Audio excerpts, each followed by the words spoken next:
Pascal, Ryan, he just keeps seeming to elevate his play, and you seem to play well as well. How much do you guys feed off each other there? Oh, we feed off each other big time. I'm pretty sure Ryan's grade percentage is going up every week too, so he's just getting better and better. But yeah, we feed off each other. We love just working on stopping the run and our technique, and so.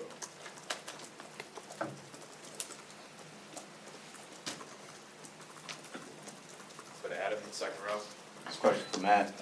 Saturday, Ryan mentioned, looking both sides, a bunch of veteran guys, been around for 4 or 5 years, and then Saturday was a game where the defensive line really did a good job in setting the tone. You just kind of talk about you're one of the guys, been around for 5 years as far as the depth goes and kind of controlling a physical game like that. We definitely knew it was going to be physical, watching them on film. But we love that. 22 personnel, 23 personnel, that's what we work on all offseason with these guys too. So we were ready for it. It was good to have Monet back too. So we have everyone back now, healthy and ready to go. So that's great. 2 year, 5 years here, is this kind of the strongest the D-line's been? I think so, yes.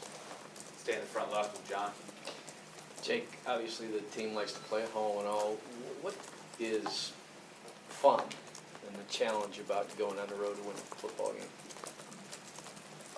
It's always fun to, go into somebody's house, and right there you're kind of backed up against the wall. You got a lot of adversity because, you're going against their home crowd. They're hyped up against the energy, but nothing's better than, silencing, 50, 60, 70,000 people, here in a stadium quiet after, you're making big plays or you have the opportunity to win a game like that. Other questions, please keep your hand raised so we can get a mic to you. Go back to Chris in the front left. Wilton, was there a theme to the red zone struggles on Saturday, or was it just kind of different things coming up at different times? Seemed like you guys struggled on second down plays down there. Yeah, after watching the tape and stuff, they were always down with the right defenses. They're very fundamentally sound, and we learned from it and tweak some things and look at the play calling of the red zone. And there's a lot of plays that were there that we needed to capitalize on. So obviously needed to get the ball in the end zone a couple more times than we did, instead of putting all the weight on the defense and then the field goal on the kickers. So we'll learn from it and get better. Other than that, in the missed field goals, were you pretty pleased with a lot of the aspects of the offense? It seemed like you moved the ball pretty well. Yeah, absolutely. Receivers caught the ball well, line blocked, and all the running backs, again, for I think the third or fourth consecutive week, there was all 4 or 5 of them ran the ball well. We go to the back left here, Michael. Wilton, obviously watching Jake last year go through his progression with Coach Harbaugh and Coach Fish and seeing how much better he got week after week. When you, relative to Jake, the development he made, where do you think you are right now, 5 games into your starting career?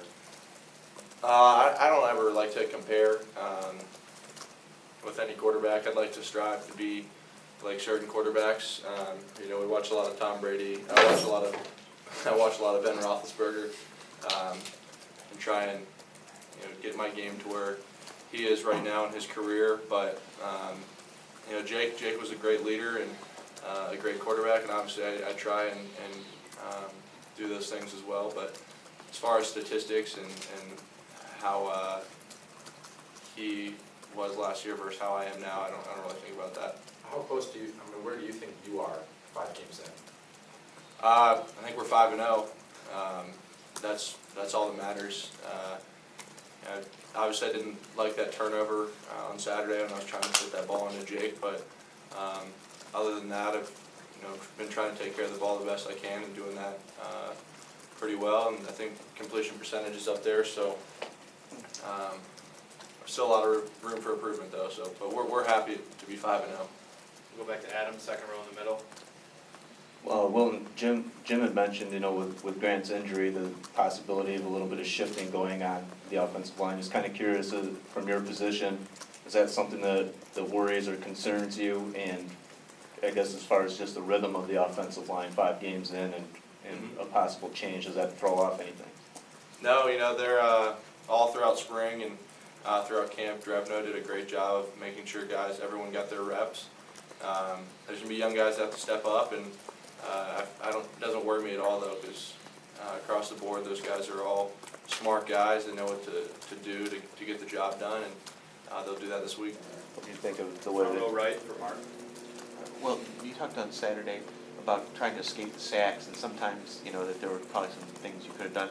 Does it look different on film? I mean, are you able to see it better, removed from it instead of physically? Yeah, there was that one sack I took in the red zone that coach talked about I should have thrown away, and that was definitely evident after watching the film.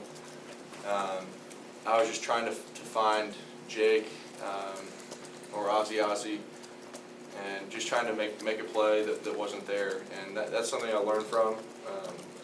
Just if you don't see any light at the end of the tunnel on a play, just sometimes the best play is to just throw the ball out of bounds, and that's what I'll do from here on out. Is that just being in games to get that feel Yeah, for it more than? yeah, and just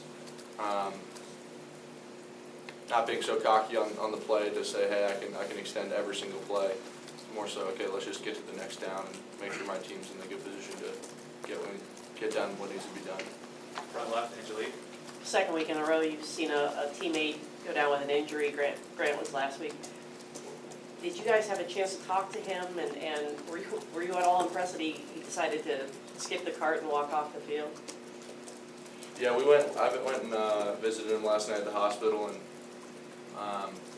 he's in good spirits. He's a strong dude, and he gets picked on a lot for being one of the younger guys in the starting line.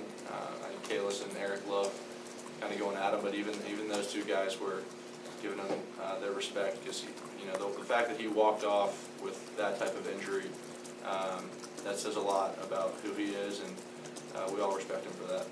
And also, if I could ask all of you, recollections of the Rutgers game from a couple years ago, your recollections. Oh, from 2 years ago when we were on the road? Yeah, Oh, yeah, I mean, sorry. we lost the game, but it's in the past. It's not gonna change how we play. Didn't change how we played them last year. Won't change how we play them this year, We're focused on this game this year. Do you remember them storming the field and all that? Yeah, vaguely, yeah. Going back to the left here, Steve.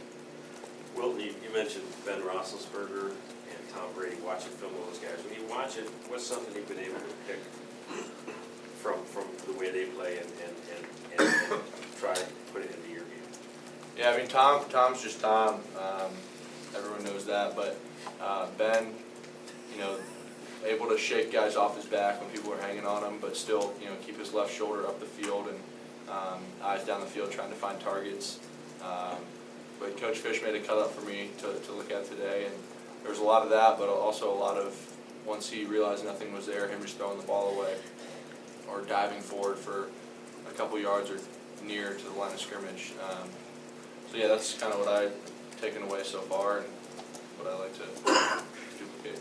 Going back to the front row left, John. Matt, a couple of questions on guys at the opposite ends of the age spectrum. Your take so far on what Chris Wormley has given this line, and also Rashawn Gary stepping in and playing as a true freshman. Chris, known him for years now, but he's always been a leader. He's a captain now. He's leading the D-line, and he brings everything to the table. I mean, he's a great pass rusher, plays physical against the run.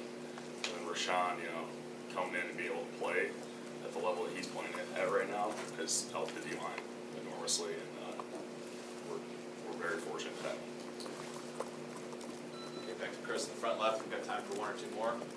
You guys sense the New Jersey guys a little excited about going back for this one? Have they talked about it at all? Yeah, they're really excited. A lot of tickets being asked from everyone. Yeah. Extra tickets. Yeah, and guys like Rashawn, Bobby Henderson lives over there. He's got a lot of people coming, so it's a good home feel for those guys to get back. Is there something in common among those guys? Is there like some kind of East Coast mentality or? Yeah, Bobby Henderson's always talking about his East Coast mentality. Yeah. What is it? I've always asked him. Just a lunch bell mentality. I have Midwest mentality. So,